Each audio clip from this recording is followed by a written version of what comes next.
Ladies and gentlemen, boys and girls, it's Diego with the beautiful Karina, my lovely prometida. And we are in a K1 visa process, just like you guys out there on YouTube land watching this, your channel that we created for you to help you get through this K1 visa process as smoothly and as stress-free as possible. Now, our NOA1 letter is dated April 18th, 2022. And our NOA2 letter, which should be here any day in our mailbox, will be dated May 30th, 2023. So it took us 407 days to go from NOA1 to NOA2. Now we're in the 3-month hurry up and wait for the MVC welcome letter. It's about 3 months, 100 days, 90 days, you gotta wait for the MVC stage. And just a friendly reminder that you have to upload 0 documents to the MVC. You don't upload anything to the National Visa Center. All they are is a clearinghouse. They assign you a case number and get your visa package on its way to the U.S. Embassy. And in this case, the Dominican Republic. This video is about the U.S. Embassy, K1 visas, etc. in the beautiful Dominican Republic. To our friends in the Dominican Republic, hey guys, come on along, let's go. Now, the Dominican Republic is a country located on the island of Hispaniola in the Greater Antilles Archipelago. I think I said that right. In the Caribbean region of our beautiful southern hemisphere.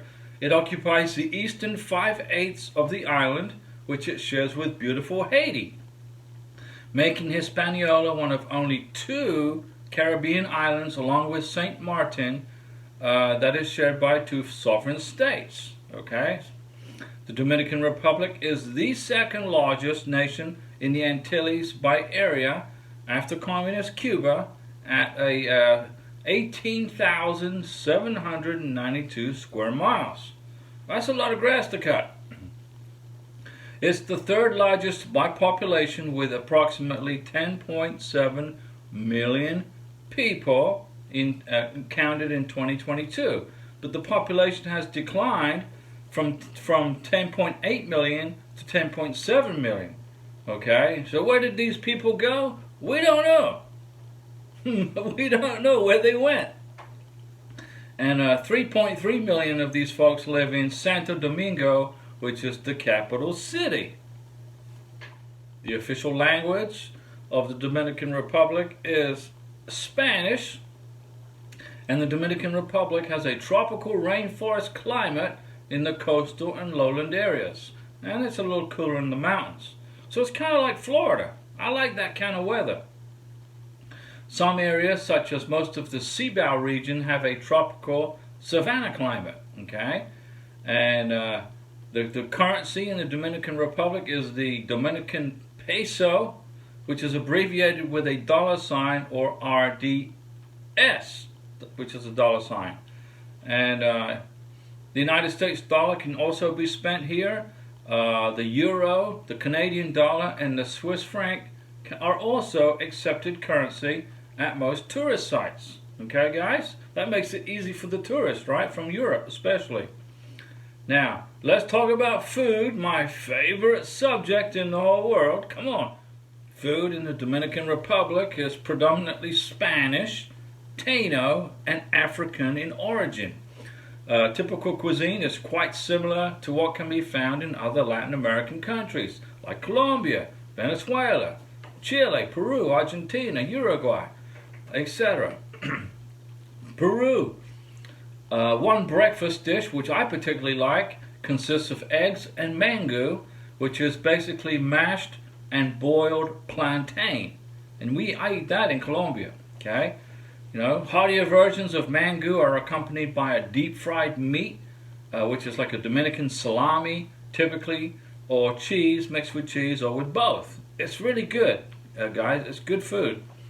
And lunch is generally the most important meal of the day, and it consists of rice, meat, beans, and salad, which is, called, and la bandera, which means the flag, okay, is the most popular lunch dish. So the #1 dish, the most popular lunch dish in the Dominican Republic is the bandera, or the flag.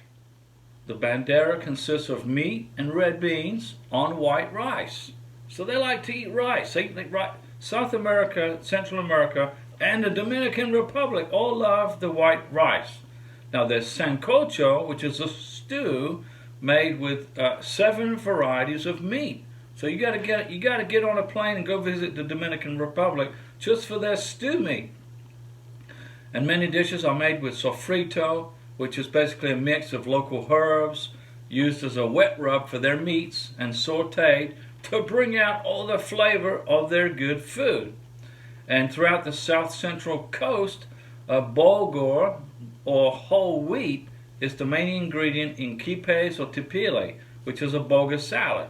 Okay. And other favorite Dominican foods include chicharron, which is basically pork, yuca, casabi, pastelitos, empanadas, batata, name, pasteles, and hoja, chimichurris, and tostones. So lots of good Spanish food there. Okay, so now let's talk about K-1 visas and the U.S. Embassy in the Dominican Republic.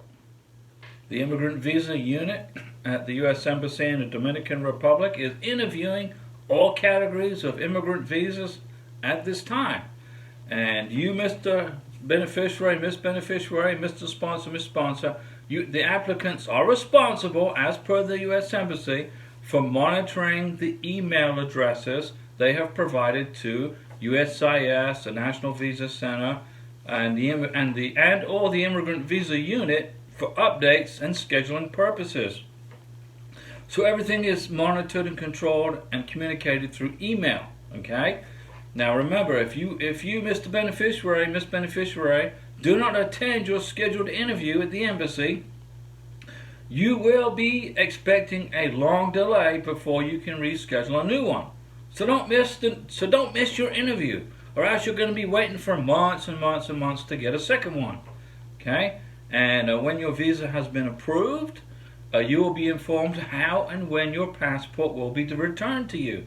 So the embassy in the Dominican Republic will tell you, Mr. Sponsor, Miss Beneficiary, Mr. Beneficiary, where you can get your passport returned to you. Now what I like about this embassy is that they have a customer service center, or CSA, and they have customer service agents waiting to assist you Monday through Friday from 8 a.m. to 4 p.m. local time in the Dominican Republic, and 7 a.m. to 3 p.m. Eastern Standard Time in the United States. Okay, and I'll give you the information on how to contact them in a minute.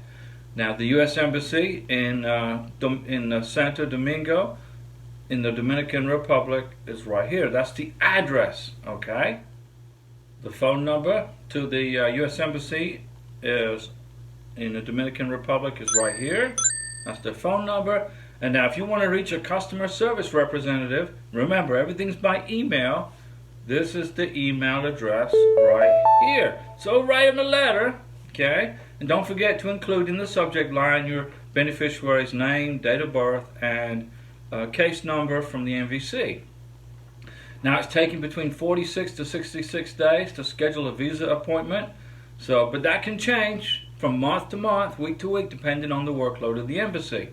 And the good news is, in fiscal year 2022, 810 K-1 visas were issued to our beautiful friends in the Dominican Republic. And we will see you soon, ladies and gentlemen, boys and girls, with your K-1 and your K-2 visas in your passports, flying on an airplane to the United States of America, our constitutional republic.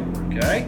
Don't forget, our live stream is on Wednesdays at 5 p.m., Saturdays at 7 p.m., and Sundays at 11 a.m.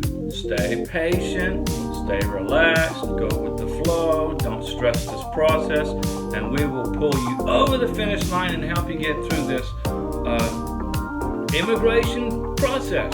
See you at the live stream. I'll be back.